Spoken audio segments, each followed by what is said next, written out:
Ya, Sobat Era sekalian, tentu banyak yang bertanya-tanya ya, ada apa dengan Surya Paloh?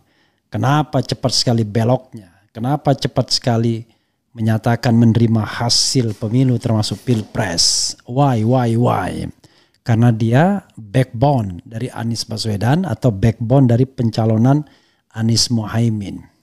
Tapi dia juga yang memulai, tapi dia juga yang mengakhiri seolah-olah. Dan seperti bermain dua kaki jadinya. Di satu sisi membolehkan, bahkan menyumbang lawyer untuk sengketa di MK. Kalau kita baca misalnya beritanya, tapi di sisi yang lain kemudian mengakui dan bahkan langsung bertemu dengan Prabowo Subianto. Cepat sekali prosesnya. Mengakui pada saat segera setelah pengumuman hasil, itu pada tanggal 20 dan kemudian pada tanggal 22 Maret ini pada saat ulang tahun RH Channel yang keempat, nggak ada kaitannya ya, bertemu dengan Prabowo Subianto, dikasih karpet merah ya. Jadi ini hal yang sangat-sangat menarik ya. Bahkan ada beberapa berita misalnya mengatakan bahwa ditawari bergabung ya. Misalnya ini ya. Oke, coba kita lihat. Ini Surya Paloh beri sinyal gabung ke koalisi Prabowo Gibran. Kemudian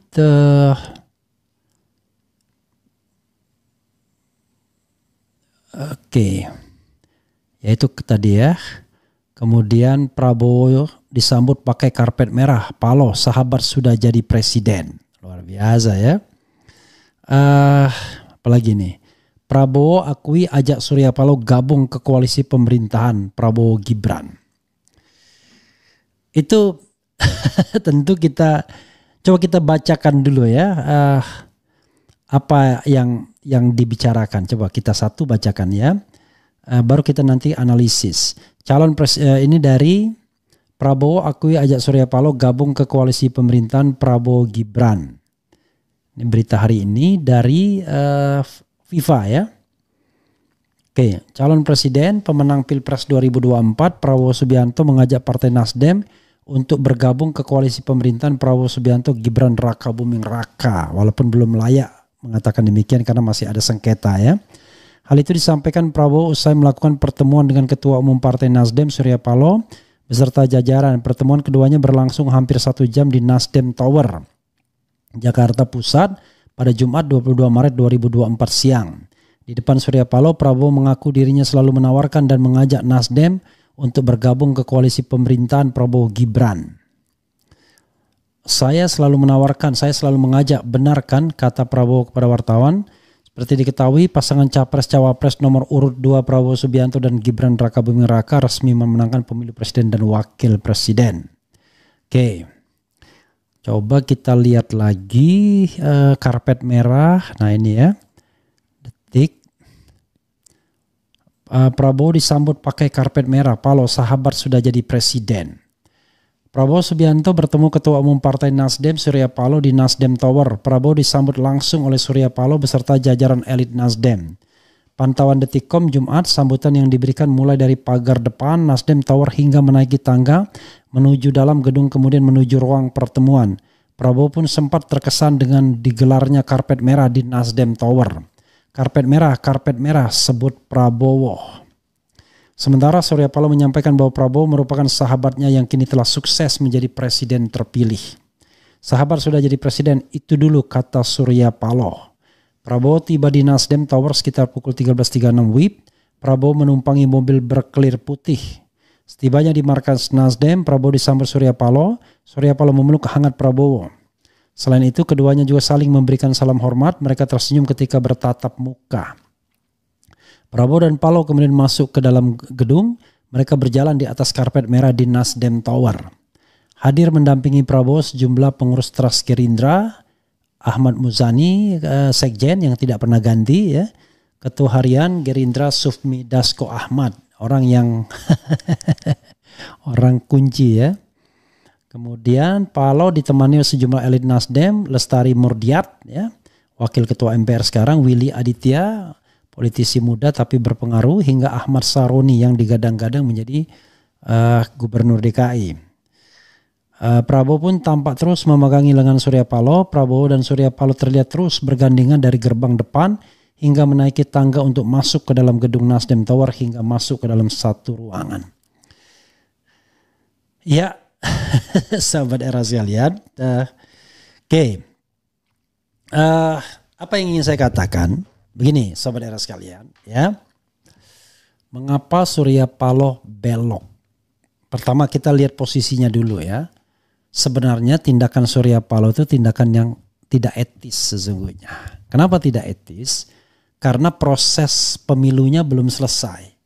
Masih ada komplain di Mahkamah Konstitusi. Ingat Pak Jimli saja mengatakan ya, harusnya omong-omong soal koalisi dan lain sebagainya itu kalau memang sudah menang, tidak ada lagi perkara.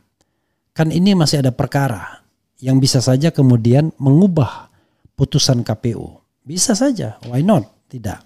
Terus itu satu. Jadi belum selesai. Dan yang menggugat itu adalah pasangan calon yang diajukan oleh Nasdem sendiri, Anies Mohaimin. Jadi menurut saya tidak elok lah ya. Nah, yang kedua ya menurut saya adalah pemilu ini kan ditengarai adanya kecurangan yang luar biasa. Orang sekelas Surya Paloh nggak mungkin nggak paham itu soal gentong babi yang dibilang sebabi-babinya ya kan, kata Effendi Ghazali ya, mengenai pork barrel ya itu. Jadi itu yang harus dipahami bahwa pendukung Anies Mohaimin menganggap pemilu ini curang. Masa Nasdem tidak tahu? Pasti tahulah. Oke, itu tidak etis sesungguhnya. Nah, ketika Surya Paloh kemudian menerobos ketidaketikesan ini, tentu orang bertanya-tanya, kok cepat sekali beloknya. Maka saya hanya ingin melihat begini, ya. Di Indonesia ini ada politisi gaib yang di antara mereka belum tentu kompak.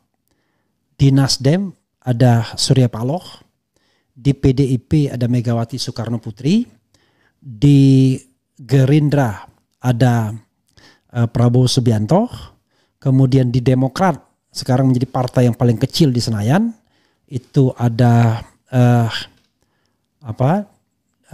ada Susilo Bambang Yudhoyono.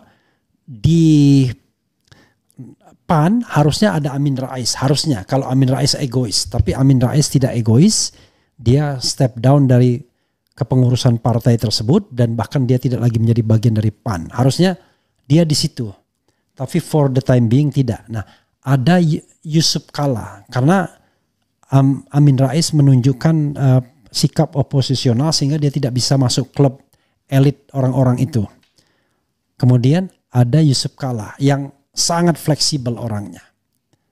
Jadi dan jangan lupa Yusuf Kalla dan Surya Paloh satu paket bisa.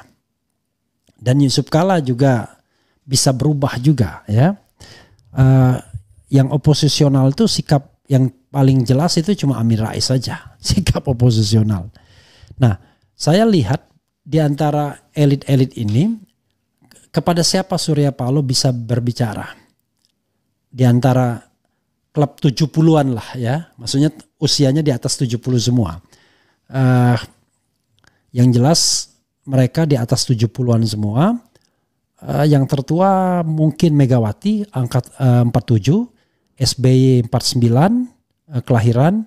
Kemudian Surya Paloh mungkin kelahiran 50-an ya. Oh yang tertua Yusuf Kalla pastinya ya. Jadi Yusuf Kalla yang tertua kelahiran 42 ya. Kemudian harusnya Amin Rais tapi Amin Rais tidak terlibat lagi. Kemudian tertua berikutnya Megawati Soekarno Putri. Surya Paloh itu kelahiran 51 juga, lebih tua dibandingkan Prabowo Subianto dari segi bulan, ya kan? Tapi tetap usia 70-an. Jadi sedikit. Jadi Yusuf Kala, kemudian Megawati Soekarno Putri, kemudian Prabowo Subianto, kemudian Prabowo Subianto, kemudian Surya Paloh sendiri. Tidak banyak. Nah, kepada siapa Surya Paloh bisa berkomunikasi? Surya Paloh bisa berkomunikasi kepada dua orang, yaitu kepada Yusuf Kala dan kepada Prabowo Subianto. Komunikasinya ada masalah dengan Megawati sepertinya, dan sampai sekarang kan belum ada pertemuan. Dan kelihatan juga ada masalah dengan SBY karena selama ini tidak pernah bertemu juga. SBY hanya mengirimkan AHY pada waktu itu dalam rangka membujuk Surya Paloh agar menjadikan AHY sebagai wakil presiden, tapi Surya Paloh melalui Ahmad Ali mengatakan tidak, dan akhirnya calon wakil presidennya adalah Muhaimin Iskandar yang langsung segera diikat begitu Muhaimin mengatakan yes. Jadi dari situ kan kelihatan tuh ada komunikasi yang tidak berjalan. Nah, kalau seandainya ya, misalnya tentu Surya Paloh menghitung, ya, menghitungnya begini. Kalau misalnya yang menang adalah Ganjar, maka sudah pasti dia akan menjadi oposisi karena Megawati tidak akan mengajaknya ke pemerintahan. Theoretically, karena Megawati orangnya kelihatannya kalau dia sudah tidak suka sama orang ya sudah. Maka yang tidak akan diajak Surya Paloh dengan SBY. Tapi JK masih mungkin. Tapi kan JK tidak punya gerbong. Atau kalaupun gerbongnya Golkar Erlangga sudah. Kalau yang berkuasa Anies, wah itu malah dia jadi big boss. Karena dia partai yang mendorong utama. Nah, tapi kalau Prabowo yang berkuasa dan dia memilih jalan oposisi, secara hubungan personal relationship tidak menguntungkan. Karena dia akan bersama Megawati menjadi oposisi. Mungkin bawah-bawahnya nggak jadi masalah, tapi puncaknya ini belum tentu cocok dia sama Megawati. Tidak bisa seomongan. Karena itu konstelasi politik yang diinginkan Surya Paloh adalah dia bergabung dengan Prabowo, ya kan? Tetapi kemudian dia tidak menjadi oposisi dengan Megawati. Kenapa? Karena Demokrat juga di pemerintahan Demokrat. Jadi kalau dia menjadi oposisi, dia harus beroposisi bareng dengan Megawati, dan itu yang akan sulit baginya. Jadi yang lebih ideal adalah dia pegang satu orang yang bisa diajaknya berkomunikasi, yang berpengaruh, dan itu Presiden Republik Indonesia seandainya memang tidak ada perubahan di Mahkamah Konstitusi. Jadi jelas sekali pada dasarnya. Ini sama dengan orang-orang tertentu yang tidak masalah dengan Prabowo tapi masalahnya dengan Gibran. Seperti misalnya Koni Rahakundini. Saya nggak ada masalah dengan Prabowo tapi masalah dengan Gibrannya. Hal yang sama juga terucap, paling tidak bukan terucap ya, terlihat dari Rocky Gerung misalnya. Tidak ada masalah dengan Prabowo-nya tapi dengan Gibrannya. Walaupun tetap kritis mereka karena Prabowo produk dari kecurangan pemilu juga. Kecurangan yang didrive oleh istana, ya, driven by Jokowi, tetapi dinikmati oleh Prabowo juga kemenangannya.